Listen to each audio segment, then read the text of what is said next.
गायत्री महामंत्र एक बार मेरे साथ दोहराओ। ओम भूर्भुवः स्वः तत्सवितुर्वरेण्यं भर्गो देवस्य धीमहि धियो यो नः प्रचोदयात्। बात आगे बढ़े तो कैसे बढ़े? बात की शुरुआत की गई थी उपासना से। अब सुनने से तो उपासना होगी नहीं, और करेंगे तो वो विधा नहीं आएगी जिस विधा से हम उपासना को कर सकें। अब उस विधा को कैसे अपने अंदर उतारा जाए,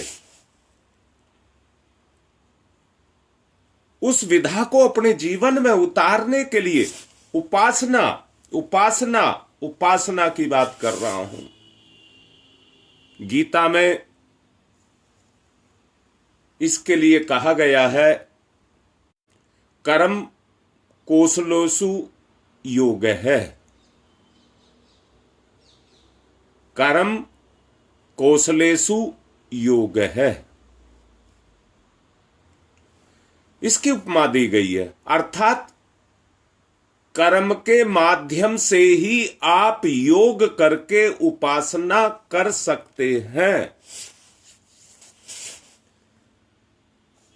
मैं ये कहूंगा, आज भी आपका एक स्तर है, अपने स्तर को इस स्तर से ऊंचा उठाना योग है। दोबारा से कहूंगा, मन का शरीर का संबंध इस संसार के साथ है। इसमें मन की बात मैं ये कहूंगा, मन एक ऐसी कॉमन शक्ति है जो बुद्धि और आत्मा, बुद्धि के माध्यम से आत्मा और संसार को जोड़ने का काम करती है। यानी कि मन एक ऐसा कॉमन है कि जो संसार के साथ भी जुड़ता है तो उधर आत्मा के साथ भी जुड़ता है। अगर ये जुड़ाव परमात्मा के साथ हो गया और परमात्मा में रस आने लगा तो योग हो जाएगा। महर्षि पतंजलि ने जो कहा है, चित्तवृत्ति निरोध है योग है। चित्तवृत्ति निरोध है योग है। बताया गया है, महानता के साथ बैठना, उसके गुणों को वर्ण करना उपासना कहलाता है। अब कैसे बैठा जाए, बात यहां पर आती है कि कैसे बैठा जाए।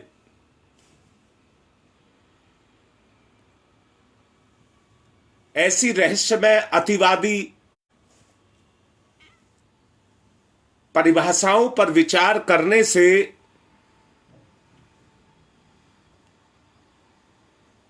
जो सर्वसाधारण के द्वारा ना हो सके, उन दो वस्तुओं को मिलाने की प्रक्रिया का नाम योग है।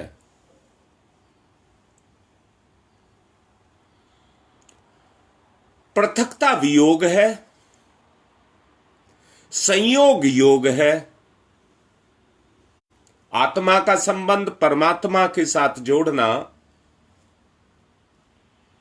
योग कहलाता है।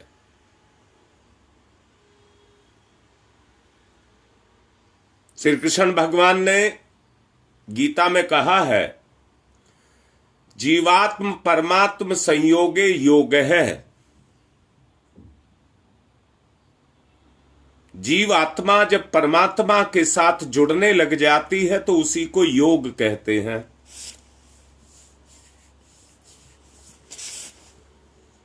योग की विवेचना कल्पना नहीं है। बात को याद रखना, योग की जो विवेचना कर रहे हैं वो कल्पना नहीं है। परंतु कौशल में जैसे ही उतरने लग जाएगी वो योग बन जाएगी। हमारे दैनिक जीवन में हम लक्ष्य को लेकर के चले हैं कि हम अपने व्यवहारिक जीवन को भी जिएं और इसी व्यवहारिक जीवन में आत्मिक साधना भी करें। यानी कि हमारी साधना इतनी सरल हो जाए कि हमारा सांसारिक कोई कार्य भी ना छूटे और हम परमात्मा में भी विचरण करें।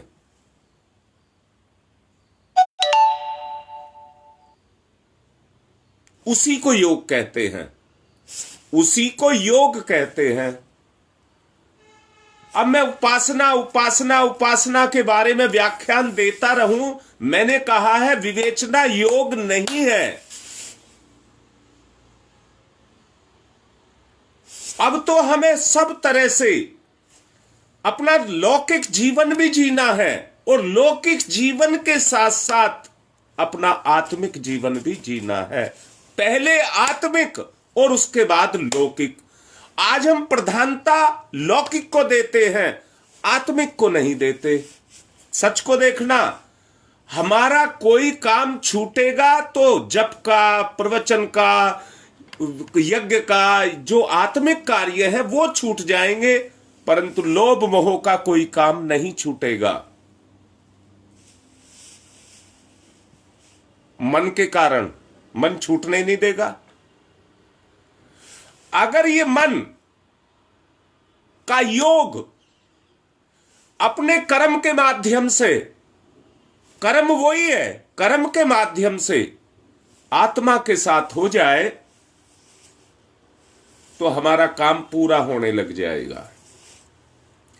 योग व्यवहारिक है, काल्पनिक नहीं। योग व्यवहारिक है, काल्पनिक नहीं। इसलिए कर्म कौशलेषु योग है। हमें कर्म कौशल के माध्यम से अपने योग को जगाना है,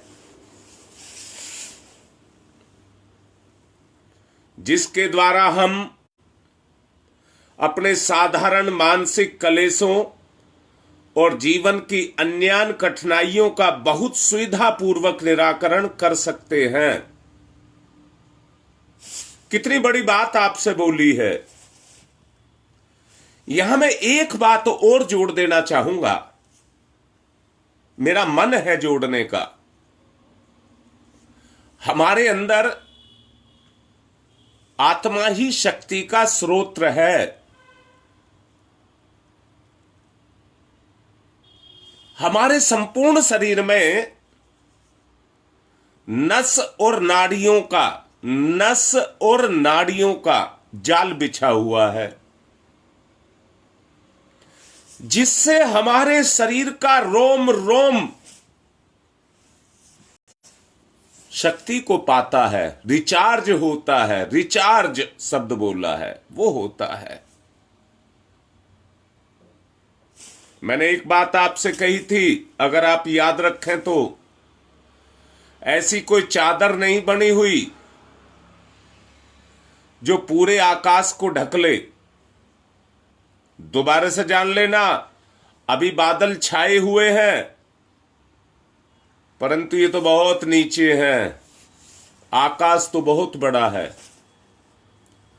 अगर पूरे आकाश को कोई ढक सकता है तो वो अज्ञानता है।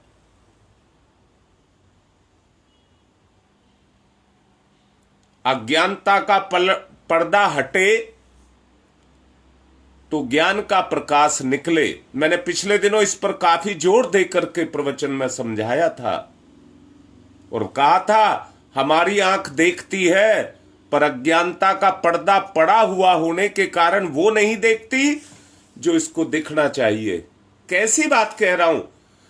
कहा जाता है दीपक जलता है तो प्रकाश होता ही होता है, कर्म होता है तो परिणाम होता ही होता है, पर इस दीपक का क्या करें जो जल ही नहीं रहा। आप इस आंख से देखने को देखना मत कहना, जब आत्म प्रकाश इसके अंदर पैदा हो जाए तो संसार में छुपा हुआ भगवान साकार हो जाए।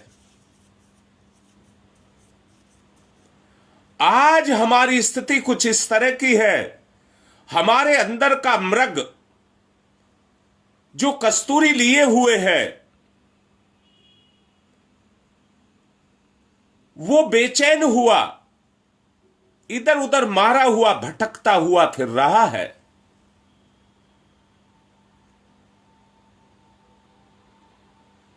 बहुत अच्छे से समझेंगे।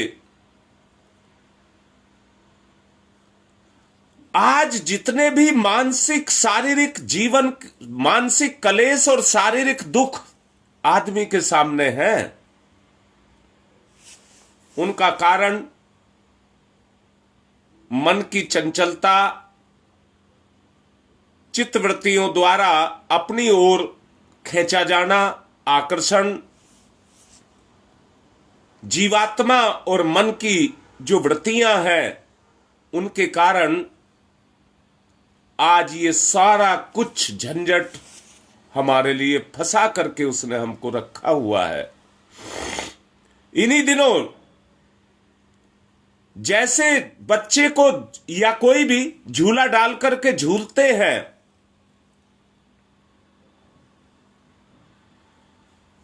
मानसिक रज्जुओं से बंद करके निरंतर काल के झूले में झूलने वाली जीवात्मा चिरकाल तक कर्म कलेशों में रत रहती है, बार बार जन्म लेती है अपनी मुक्ति के लिए। पर इन्हीं बंधनों में बंधी हुई, कर्म पास में बंधी हुई, काल पास में बंधी हुई, ये जिंदगी में रत रहती है और इसी में झोंके खाती रहती है।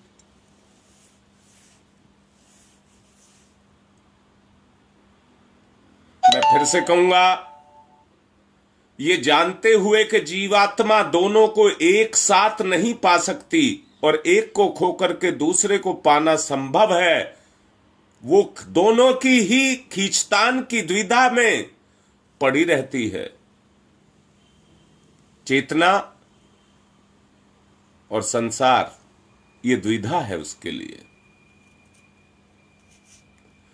द्विधा द्वारा जो उत्पन्न संघर्ष है, उन संघर्षों का संकलन, संकलन कह रहा हूं, संकलन, समाज और समाजों का संपादन विश्व कहलाता है। इसका एक दूसरा स्वरूप भी है और वो ये है कि जीवात्मा और परमात्मा के बीच में मन बाधक के रूप में आकर के उपस्थित हो गया है। कुरुक्षेत्र में अर्जुन ने मन की सत्ता से भयभीत होकर के यही प्रार्थना की थी, चंचलम ही मन है, श्री कृष्ण प्रमाथि बल वा दृढ़म, यही कहा था कि वो दृढ़ बल मेरे पास नहीं है, सब कुछ जानता हूं पर संकल्प की कमी है।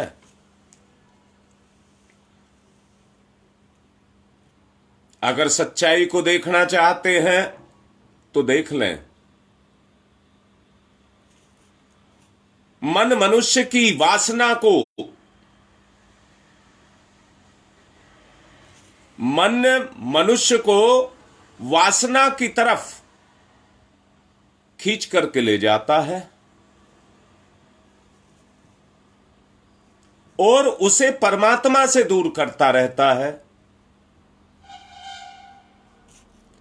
उसे सीमित करना पवन को बांधने के समान है। आत्मा और परमात्मा के निकट आए बिना आनंद का अनुभव नहीं हो सकता।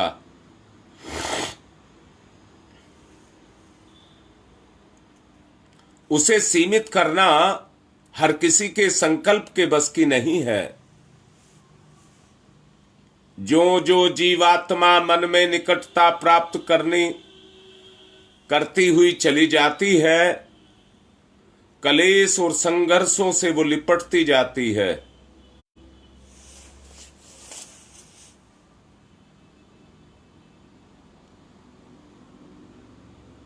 कलेश और संघर्षों से वो लिपटती जाती है, अर्थात उसके छुपे हुए दुष्कर्म वो जागृत होने लग जाते हैं। वो जागृत होने लग जाते हैं। आत्मा और परमात्मा का एकाकार ही परमानंद की स्थिति को लेकर के आता है। संत कबीर ने एकाकार को ही आध्यात्मिक विवाह का नाम दिया है। जिस डर से सब डरे मेरे मन आनंद,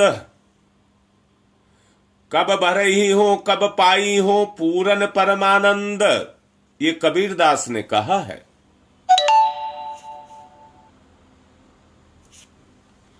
मन को वश में करने की युक्ति का नाम ही योग है। मन को वश में करने की युक्ति का नाम योग है। हाँ बेटा, अच्छे से रीता मैं समझाऊंगा।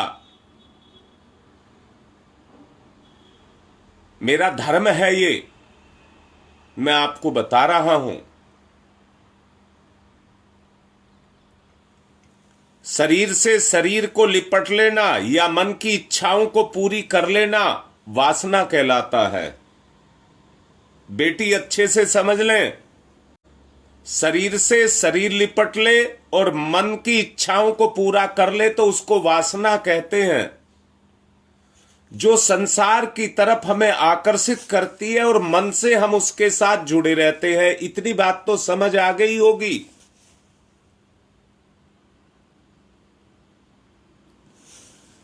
ये वासना एक आकर्षण है जो निरंतर सोते जगते सपना भी हम इसी का ही देखते हैं, हमें अपनी तरफ को खींच करके रखता है। जो मैंने अभी कहा कि मन के रज्जुओं में, रज्जु माने रस्सी, उनमें बंद करके आत्मा अपने झोले रहती है, किसके बंधन के बंधनों में बंधी हुई और इस संसार में तड़पती रहती है। मैंने अभी कुछ देर पहले बेटा आप लोगों से कहा था कि मन एक ऐसी चीज है जो बुद्धि के माध्यम से संसार के साथ भी जुड़ता है और आत्मज्ञान, जिसको बुद्धि का विकसित रूप कहते हैं, उसके द्वारा वो आत्मा के साथ भी जुड़ता है। अब बेटी, जब तक आत्मज्ञान आपको पैदा नहीं होगा, आपका लगाव आत्मा की तरफ नहीं होगा, बेटा दोबारा से कहता हूं, जैसे ही आत्मज्ञान जागृत होगा, मैं दोबारा कह रहा हूं, प्रवचन सुनकर के क्या आप महापुरुष बनना चाहते हैं?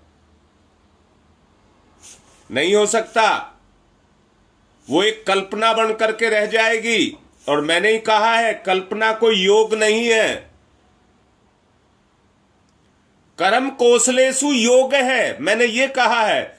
जब कर्म कौशल जगता है, कर्म करने का कौशल जगता है और वो जीवात्मा की आत्मज्ञान की वजह से जीवात्मा की तरफ चलता है, तो याद रखना बेटा, उस आत्म ज्योति के जगने से जितने भी लोभ मोह काम क्रोध ईर्षा द्वेष हैं, वो सब उड़ जाते हैं। वो सब उड़ जाते हैं। वो तभी तक काम करते हैं जब तक हमें आत्मज्ञान नहीं होता। अब तो बात समझ आई होगी। अब मेरा उद्देश्य ये है कि मैं उपासना शुरू कराना चाहता हूं। मेरा उद्देश्य ये है कि मैं आप लोगों को उपासना के माध्यम से अपनी अंतर चेतना के साथ जोड़ना चाहता हूं। महापुरुषों के पास समय का अभाव होता है, वो बंधे रहते हैं समाज के साथ। अभी बताया था, क्या बताया था? जब दुविधा मिटती है, संघर्षों का संकलन चलता है, तो समाज और समाजों का संपादन विश्व के रूप में प्रणीत होता है। जितने महापुरुष होते हैं वो इन बुराइयों से संघर्ष करते हुए हर जीव के लिए, हर आत्मा के लिए उसके रास्ते को खोलते हैं। उनके पास बेकार टालने के लिए समय नहीं होता है, समय की कीमत को समझते हैं। मैं इससे क्या कहना चाह रहा हूं, आप भी समय की कीमत को समझें। कर्म कौशलम योग है, ये मैंने कहा है, इसलिए कर्म में कौशल को जगाओ। अगर कौशल को जगाओगे तो आपका आत्मज्ञान भी जगेगा, ये मैंने आपसे कहा है। अब भी किसी को समझ नहीं आ रही हो तो बात कहें। मूल उद्देश्य है हमारी अंतर चेतना को जागृत करना। अंतर चेतना जागृत होगी तो मन का संयोग, मन बैठेगा आत्मा के साथ में, और आत्म गुणों का विकास होते हुए, जो मैंने कहा है 4 चरण में आपको कहा था, आत्म समीक्षा, आत्म निर्माण, आत्म सुधार और आत्म विकास। उसके लिए विचार संयम, समय संयम, अर्थ संयम और मन का संयम, ये मैंने आपसे कहे थे। एक आंतरिक है, आध्यात्मिक है, दूसरा सांसारिक है, भौतिक है। बोलो, क्या हमारा मन इंद्रियों के साथ नहीं जुड़ा हुआ? क्या इंद्रियों के साथ सुख नहीं लेना चाहता? बेटा दोबारा बोल रहा हूं, आत्मा का जो साधन है वो मन और बुद्धि है, और मन और बुद्धि का जो साधन है वो शरीर है, और शरीर के साधन जो संसार में दिख रहे हैं वो सब साधन शरीर के लिए हैं। बेटा, किसी भी साधन का प्रयोग करने के लिए, किसी भी साधन का प्रयोग करने के लिए हम उस साधन को चलाना सीखते हैं, उसकी साधना करते हैं।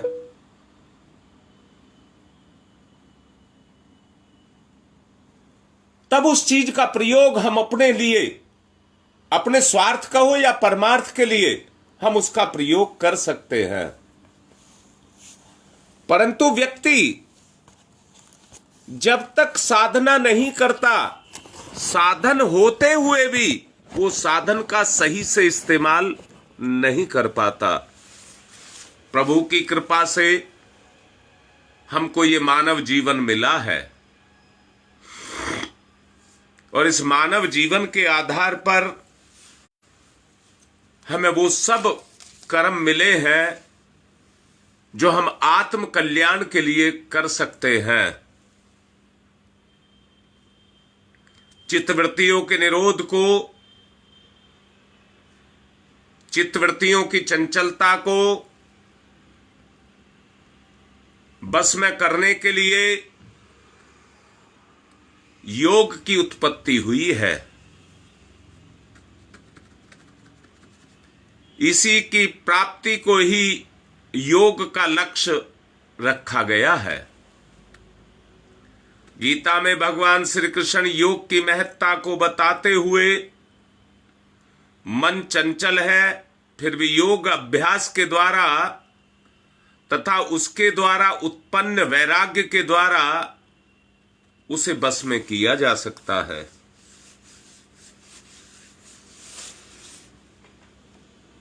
उसको बस में किया जा सकता है। व्यवहारिक रूप से योग का तात्पर्य जोड़ना या बांधना है।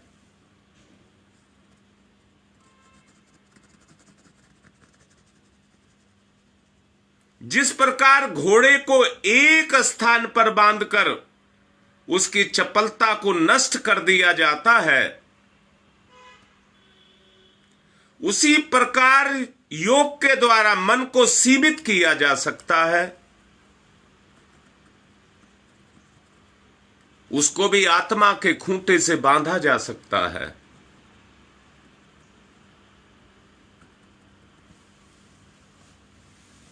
सोच करके देखो, अगर हम ऐसा करते हैं,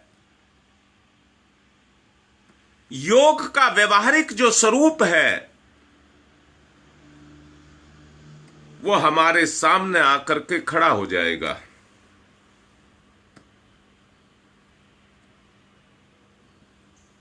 जिस प्रकार मैंने कहा, घोड़े को बांधने की बात मैंने आपसे कही, मन को जब सीमित कर दिया जाता है, विस्तार पाकर के मन आत्मा पर आच्छादित ना करने के लिए योग की सहायता आवश्यक होती है। दोबारा से बोल रहा हूं बेटा, समझ नहीं आया हो तो फिर समझ लें। मन ही आत्मा के ऊपर आवरण चढ़ा देता है और आत्मा के स्वरूप को कर्म के रूप में परिणित नहीं होते देता, और सारी जिंदगी भोग विलास, बच्चे पालना, पेट भरना, इंद्रियों का सुख लेना, बस यही जीवन का लक्ष्य बना रहता है।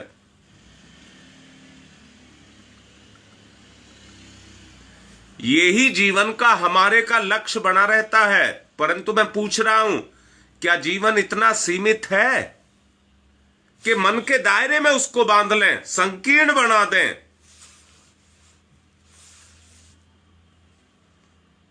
भक्ति योग, राजयोग से ऊपर उठ करके त्रिकाल योग के दर्शन होते हैं, और योगों में वही सर्वश्रेष्ठ योग है।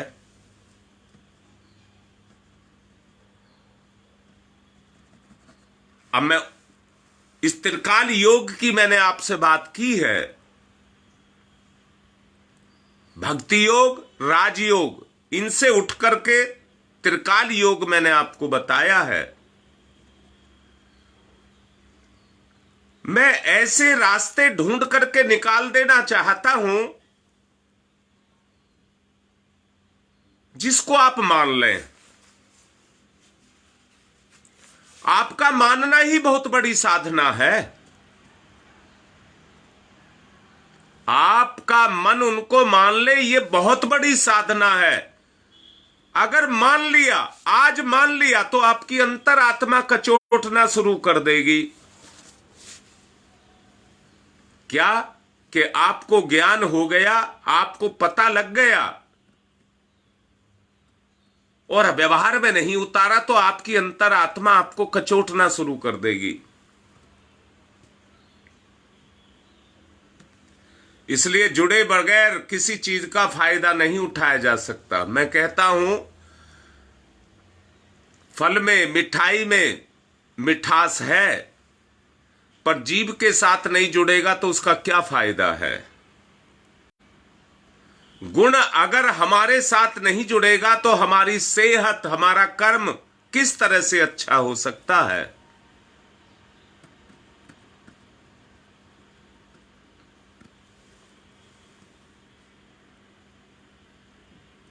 मैं इसका त्रिकाल योग का जो साधारणीकरण है उसकी चर्चा करते हुए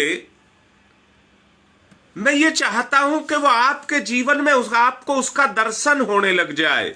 योग का दर्शन आपको अपने जीवन में होने लग जाए। अब मुझे बताओ, आज का जीवन आपका संघर्ष युक्त है या नहीं है? युग में कर्म ही सबसे बड़ा पुण्य है। युग में कर्म ही सबसे बड़ा युग्म है।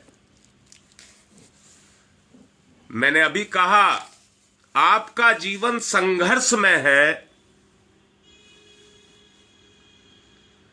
परंतु संसार और उसकी यथार्थता, क्या उसको आप नहीं जान पा रहे हो? क्या वो आपको समझ नहीं आ रहा है?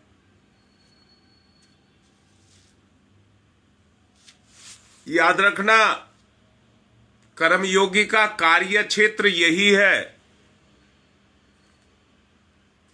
फल की प्राप्ति के लिए उदासीन रह करके कर्म के प्रति जागरूक होना ही मनुष्य के मन पर विजय प्राप्त कर पाने का एक रास्ता है। और परमात्मा से अपने संबंध को सुदृढ़ करने का,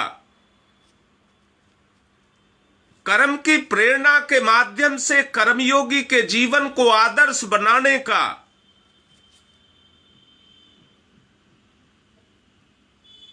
एक ही रास्ता है, अपने कर्तव्य के प्रति तल्लीनता।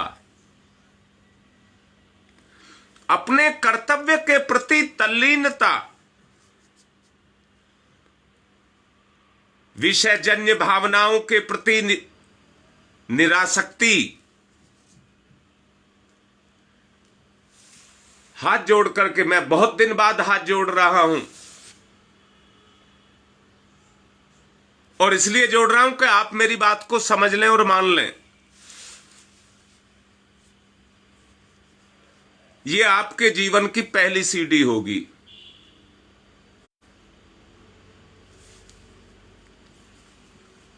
बड़े मुंह भर के कह रहा हूं मेरे बच्चों, आपके जीवन की ये पहली सीढ़ी होगी।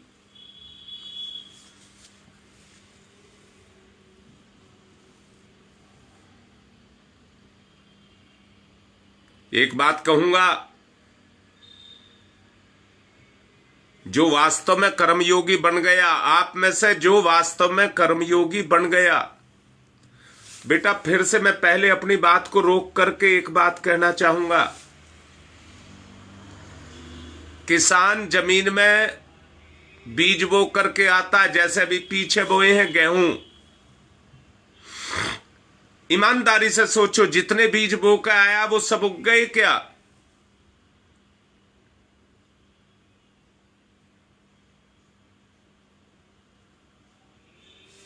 मैं नहीं चाहता कि आप में से एक भी उगे बगैर रह जाए।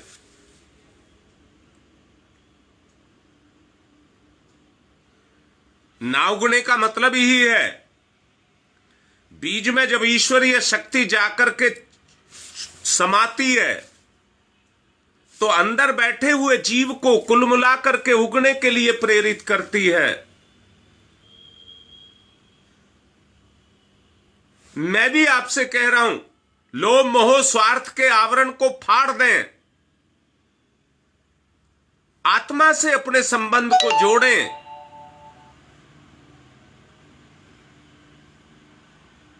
हाँ बेटा, मैं भी चाहता हूं, ये तो मैं भी, पर मेरी मजबूरी है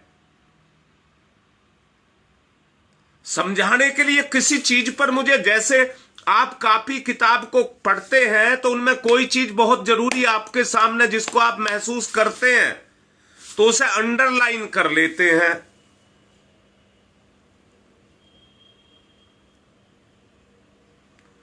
मैं जिसमें जोर लगाता हूं उसी पर इस बात को बोलता हूं।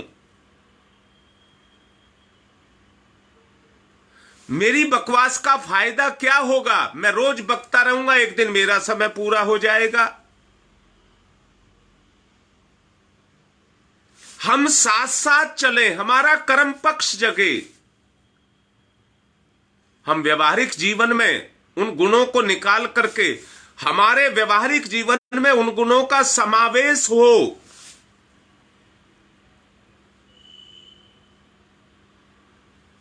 ये मैं चाहता हूं, और ये भी कह रहा हूं, जिसको मैंने ये बात समझाई है, समझ ना आई हो, वो व्हाट्सएप पर लिख करके या फोन से मेरे से बात करके अपनी द्विधा को दूर कर सकते हैं। मैं करूंगा, मैं करूंगा, मना नहीं कर रहा, मैं करूंगा।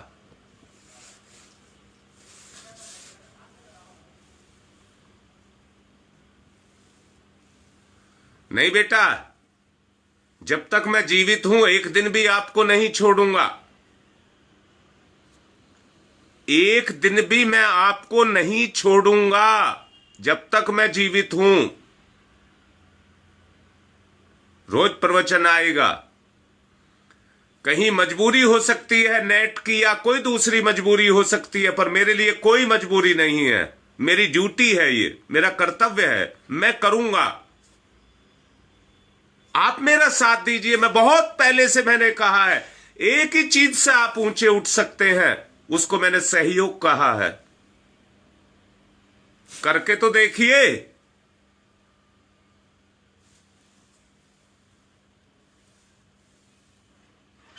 मैंने अभी आपसे कहा है, निरासक्त भाव से, निरासक्त भाव से इसको भी साफ करूंगा, अच्छे से समझाऊंगा निरासक्त को भी।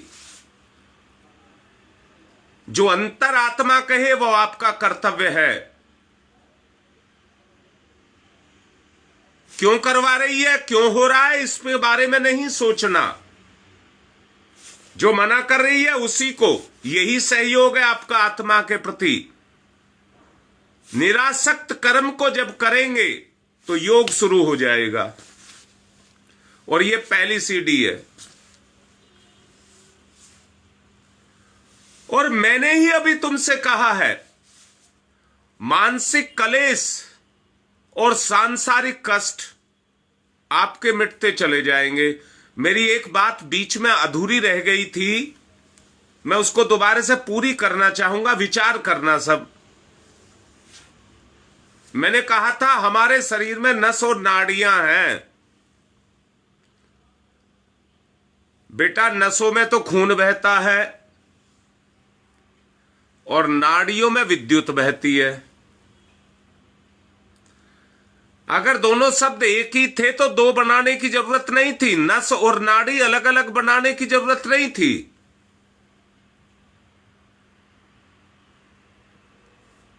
नसों में खून तो बह रहा है,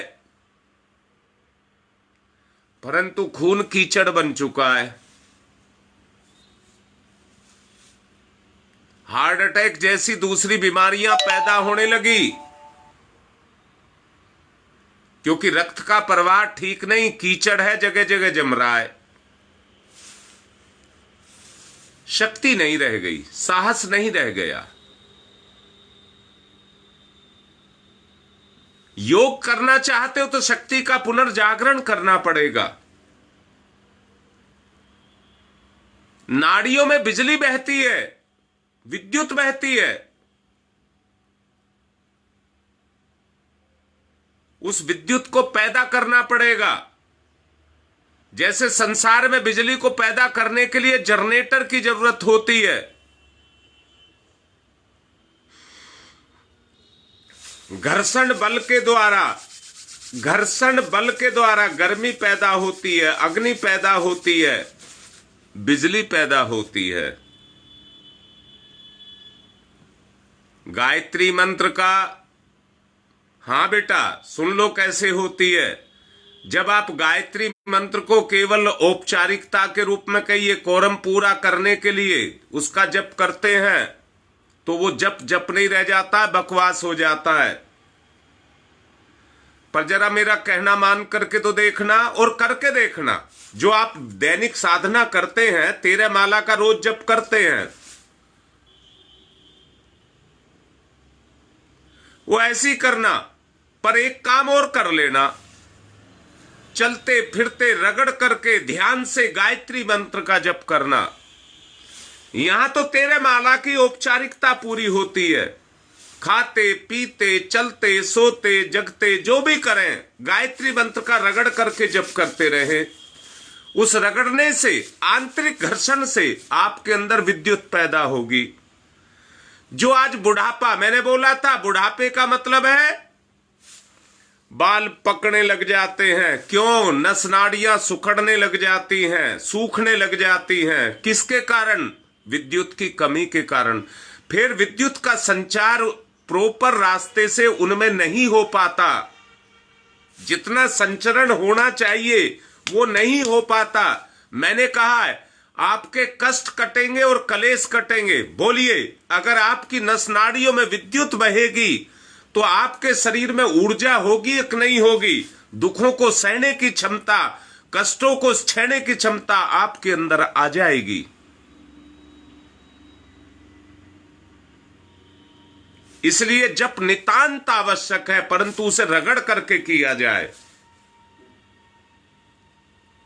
कामना में भावना का प्रवेश किया जाए। कामना में भावना का प्रवेश किया जाए। वासना, तृष्णा, अहंता, दुर्गुणों को गुण के रूप में परिणत किया जाए।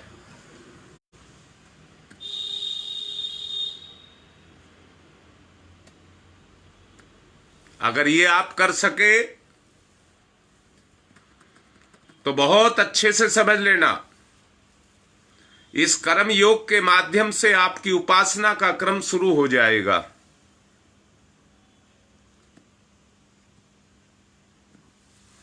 समय क्योंकि जरूरत से ज्यादा होता जा रहा है, उनकी आज पूर्णाहुति भी करानी है जिन्होंने नवरात्रों की साधना की है। यज्ञ भी होगा। मैंने कल रात तक मुझे कोई सूचना नहीं मिली थी कोनिया क्षेत्र से, कल उनकी मीटिंग हुई है। मैंने समन्वय समिति के जितने भी सदस्य हैं उनको लिख करके भी डाला है। आप लोगों ने एक सप्ताह में एक व्यक्ति जोड़ने की बात कही थी, पिछली जो आपकी मीटिंग हुई थी उसमें।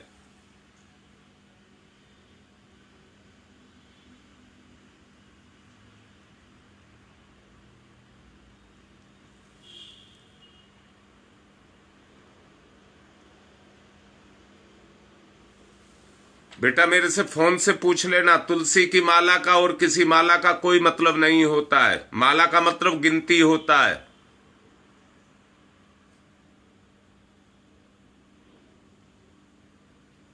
आप माला से जप करिए, चाहे माला चंदन की हो, रुद्राक्ष की हो या लकड़ी की हो, इससे कोई मतलब नहीं है। माला माला है, उनके चक्कर में ना पड़े, वो कुछ नहीं देगी आपको।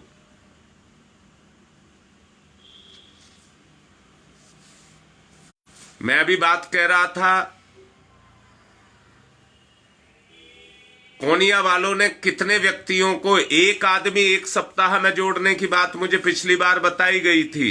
अब मुझे जरा सूचना भेजें कि आपने कितने व्यक्तियों को जोड़ा है। केवल इसी बात को मत समझ लेना गुरुजी आएंगे, मैंने समय दे दिया, मैंने तो जो दे दिया मैं तो करूंगा।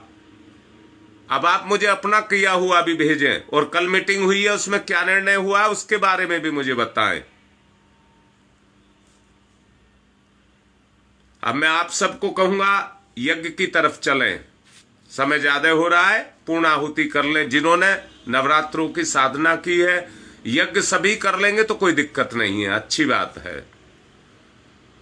पवित्रीकरणम, बाएं हाथ पर जल सीधे हाथ से ढक लेंगे, पवित्रता का भाव पैदा करेंगे। अभिमंत्रित जल को अपने समस्त शरीर पर छिड़केंगे। ओम मैं पवित्र पवित्रो वा सर्वावस्थांगतो अपि वह यह समरेत पुंडरी काक्षम सबाह्य अभियंतर शुचि।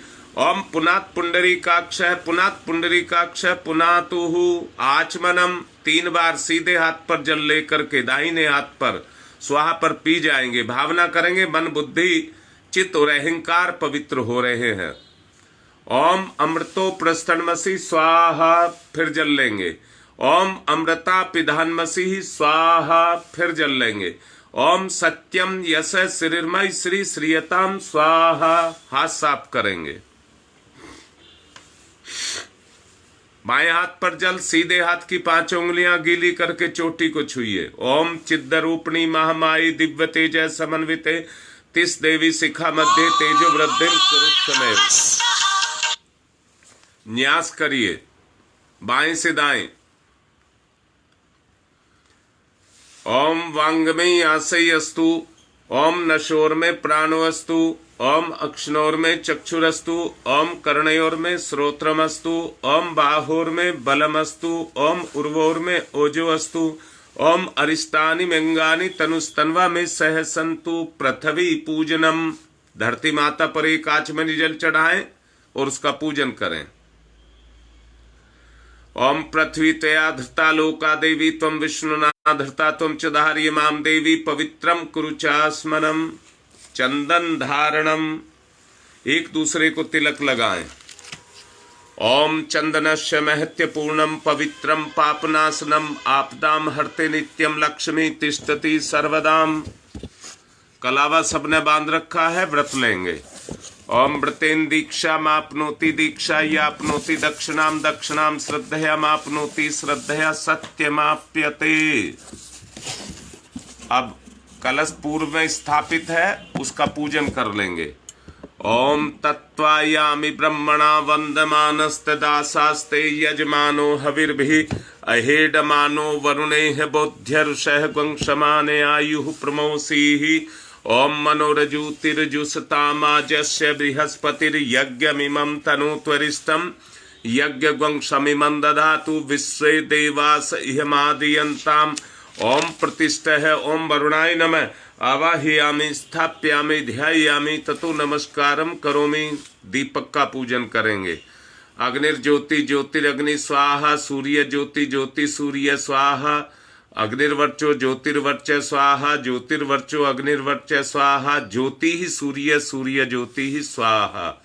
कलश को तिलक करेंगे। ओम तत्वायामि ब्रह्मणा वंदमानस्तदासास्ते यजमानो हविर्भिः अहेडमानो वरुणैः बोध्यर्षः वंशमाने आयुः प्रमोसीः।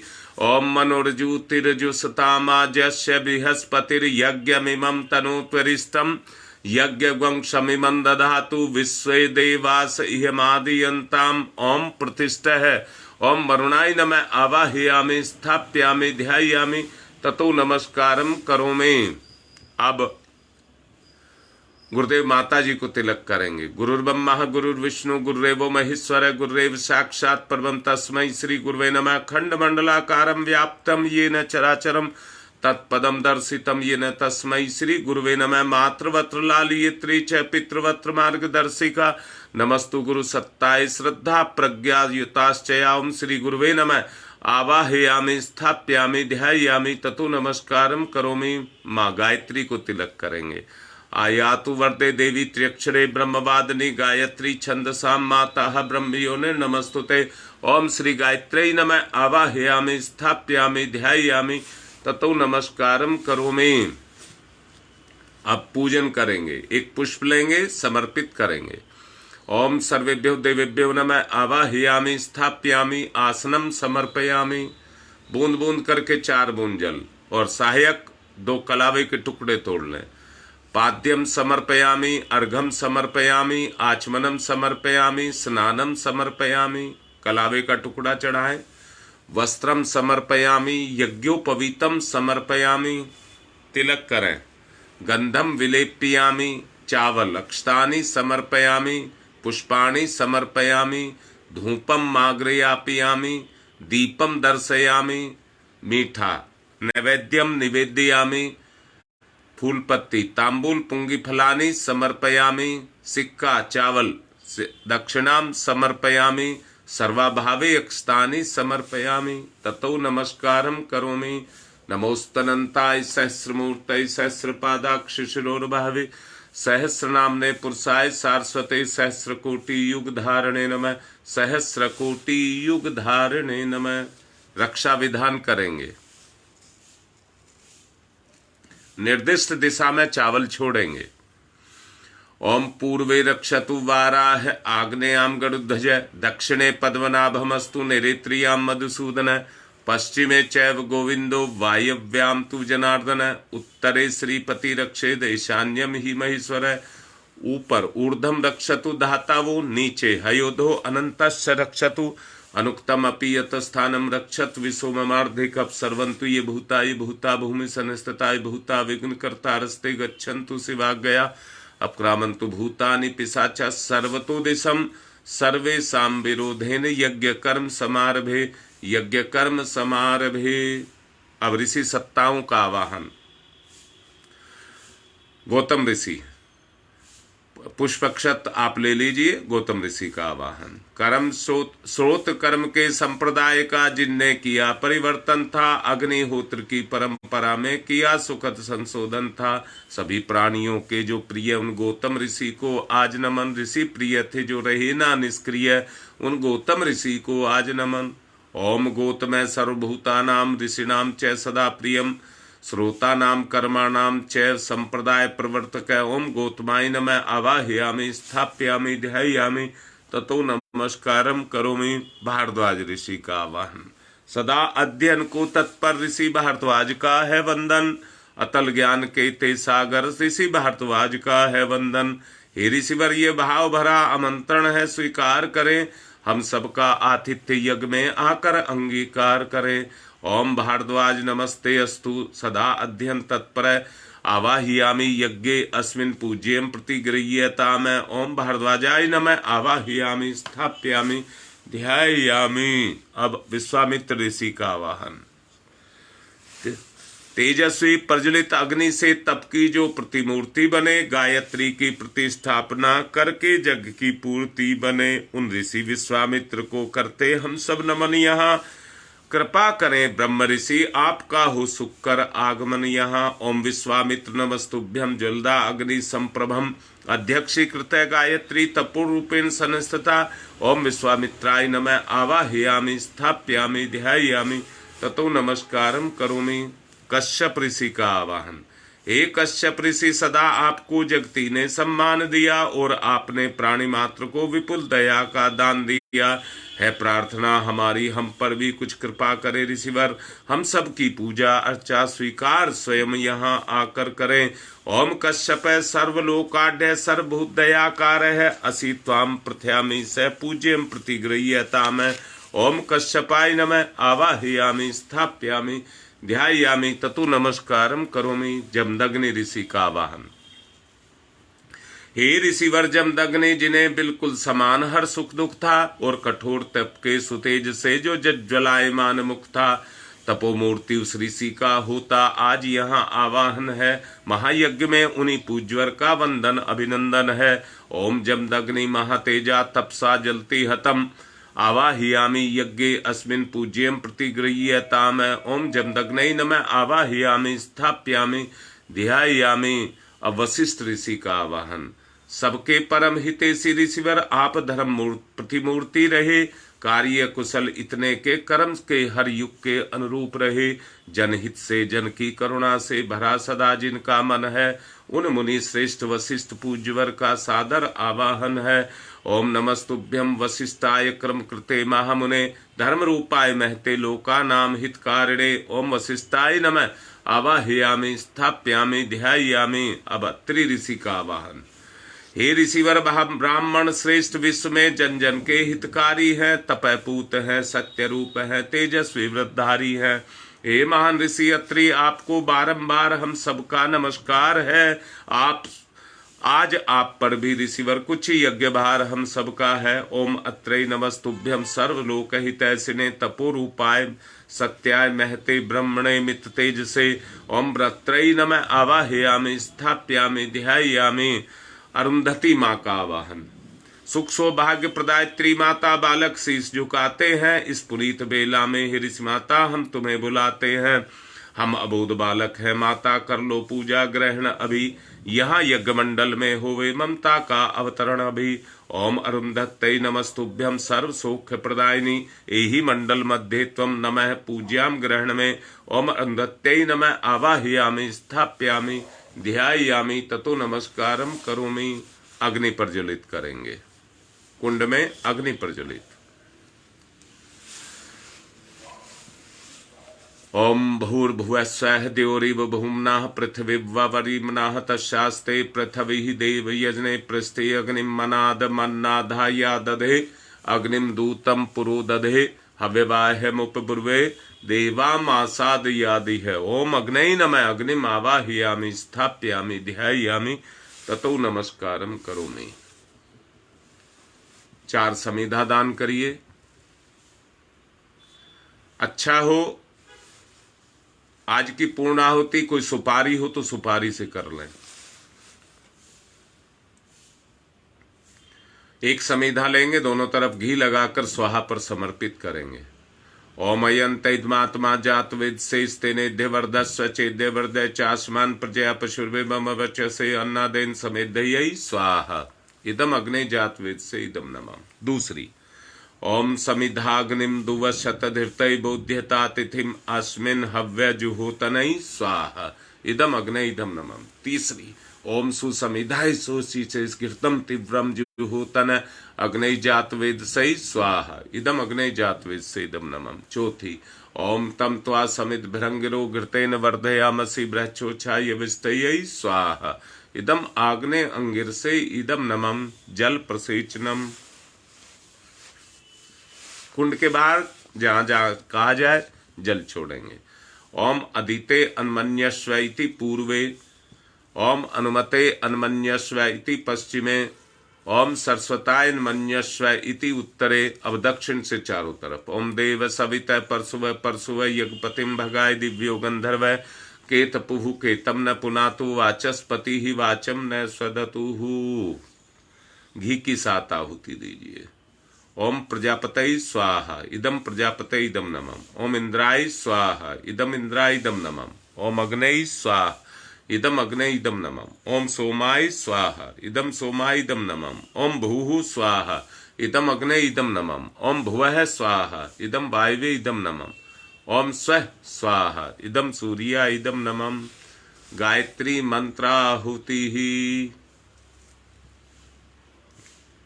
गायत्री मंत्र से आहुति देंगे।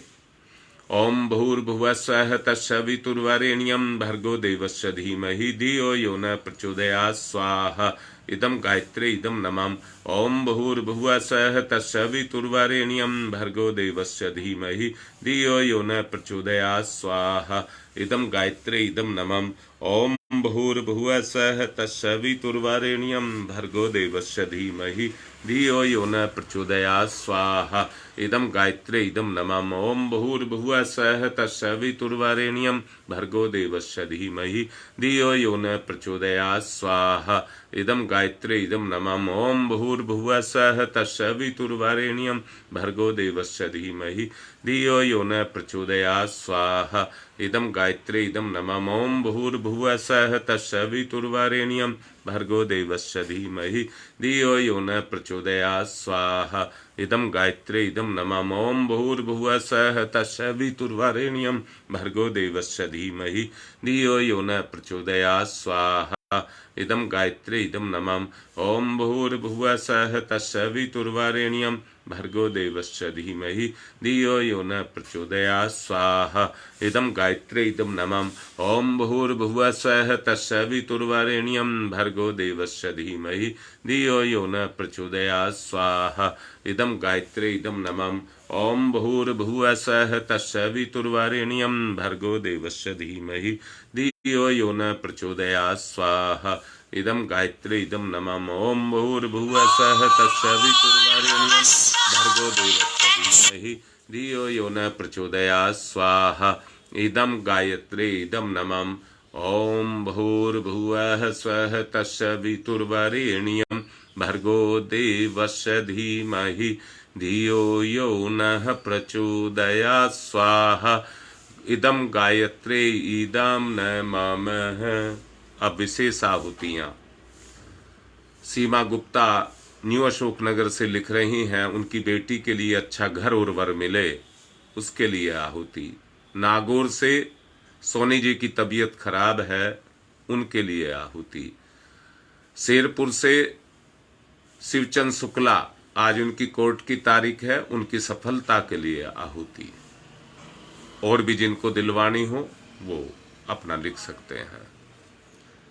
ओम त्र्यंबकं यजामहि सुगंधिं पुष्टिवर्धनम् उर्वारुकमिव बन्धनान् मृत्योर्मुक्षीयमामृतात् स्वाहा इदं महामृत्युंजय इदं नमः। ओम त्र्यंबकं यजामहि सुगंधिं पुष्टिवर्धनम् उर्वारुकमिव बन्धनान् मृत्योर्मुक्षीयमामृतात् स्वाहा इदं महामृत्युंजय इदं नमः। ओम त्र्यंबकं यजामहि सुगंधिं पुष्टिवर्धनम् उर्वारुकमिव बन्धनान् मृत्योर्मुक्षीयमामृता स्वाहा इदं महामृत्युञ्जय इदं नमः ॐ पंचवक्राय विद्महे महादेवाय धीमहि तन्न रुद्र प्रचोदयात् स्वाहा इदं रुद्राय इदं नमः ॐ पंचवक्राय विद्महे महादेवाय धीमहि तन्न रुद्र प्रचोदयात् स्वाहा इदं रुद्राय इदं नमः ॐ पंचवक्राय विद्महे महादेवाय धीमहि तन्न रुद्र प्रचोदयात् स्वाहा इदं रुद्राय इदं नमः ॐ भास्कराय विद्महे दिवाकराय धीमहि तन्न सूर्य प्रचोदयात् स्वाहा इदं सूर्याय इदं नमः ॐ भास्कराय विद्महे दिवाकराय धीमहि तन्न सूर्य प्रचोदयात् स्वाहा इदं सूर्याय इदं नमः ॐ भास्कराय विद्महे दिवाकराय धीमहि तन्न सूर्य प्रचोदयात् स्वाहा इदं सूर्याय इदं नमः ओम प्रखर प्रज्ञाय विद्महे महाकालाय धीमहि तन्न राम प्रचोदयात् स्वाहा इदं महाकालाय इदं नमः ओम सजल श्रद्धाय विद्महे महाशक्तये धीमहि तन्न माता भगवती प्रचोदयात् स्वाहा इदं महाशक्तये इदं नमः कृमिनाश के लिए आहुति ओम उददाना दिव्य कृमि हंतु विमोचन हंतु रसंभि ते अंत कृमियो गवि स्वाहा इदं आदित्य गणेभ्य इदं नमः रोगनाश के लिए आहुति ओम शीर्षम शक्तिम शीर्षमयम कर्णम शूलम विलोहितम सर्व शरीर समनम ते रोगम बहिर्निर्मत मंत्र यामहि स्वाहा इदम सूर्याय इदम नमः सुरक्षा कवच के लिए आहुति ओम अग्नि वैश्व वानरः वैश्वैरमा देव्यै पाहि स्वाहा स्वाहा इदम वैश्वनराय इदम नमः सृष्टिकृत होम प्रायश्चिताहुति ही घी मिष्ठान के साथ देंगे ओम यदस्य कर्मणोत्यरीचम यादवा न्यून्यमिहाकरम अग्निष्ट सृष्टिकृत्यात् सर्वं सुहूतम करोतु मे अग्नि सृष्टिकृते सुतुते सर्वप्रायश्चिताहुति नाम कामानां समृद्धैत्रे सर्वान् कामान् समृद्धयै स्वाहा इदम अग्नि सृष्टिकृते इदम नमः पूर्णाहुति। जो भी आपके पास घी मिष्ठान और सुपारी वगैरह हो उससे करेंगे, नहीं हो तो ऐसे ही कर लेंगे। ओम पूर्णमिद पूर्णमिदम पूर्णात् पूर्णमुदच्यते पूर्णस्य पूर्णमादाय पूर्णमेवावशिष्यते ओम पूर्णादर्वी परापत सुपूर्णा पुनरापत वसने विकर्णवः ईस्मृजय ग्वं सत्कर्तौ स्वाहा ओम सर्वं वै पूर्णग्वं स्वाहा ओम सर्वं वै पूर्णग्वं स्वाहा। 1 चम्मच घी की बांध करके छोड़ देंगे। ओम वसो पवित्रमसि सतधारम वसो पवित्रमसि सहस्रधारम देवस्ता सविता पुनातु वसो पवित्रेण सद्धारेण सुपवा काम दुक्षयै स्वाहा। आरती करेंगे।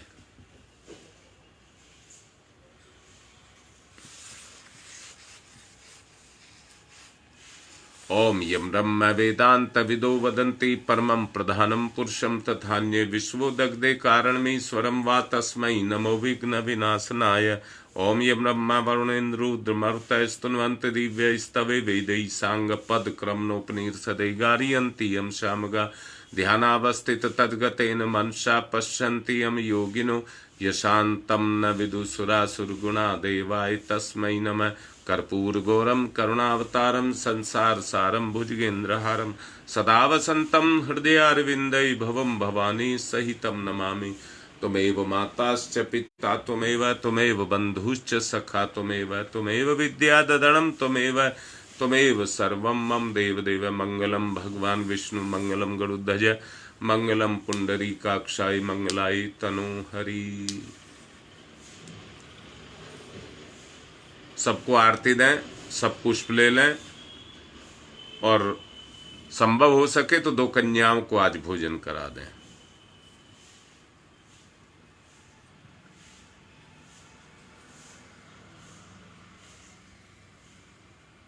मंत्र पुष्पांजलि अर्पित करेंगे।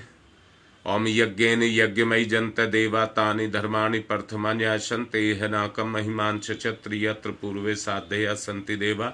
मंत्र पुष्पांजलिं समर्पयामि देव दक्षिणां समर्पयामि। शांति पाठ।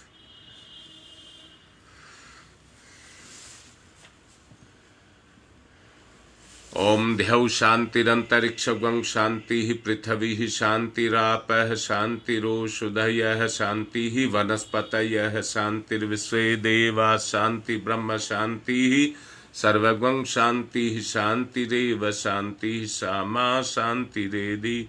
ओम शांति शांति शांति सर्वारिष्टासु शांतिर्भवतु। सूर्य अर्घ्य दान कर देंगे।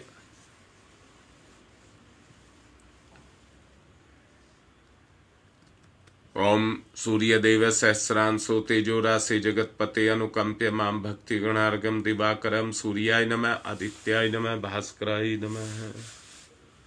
कार्य संपन्न हुआ। चावल लेकर कुंड में और स्थापना पर छोड़ देंगे, विसर्जन करेंगे। ओम यान्तु देवगणा सर्वे पूजा मादाय माम किम इष्ट काम समिध्यर्थम पुनरागमनाय च पुनरागमनाय च। आज का कार्य यहीं संपन्न। और एक बार फिर से अपील कर रहा हूं, शिवचंद शुक्ला की आज तारीख है, उसके लिए सब प्रार्थना करना।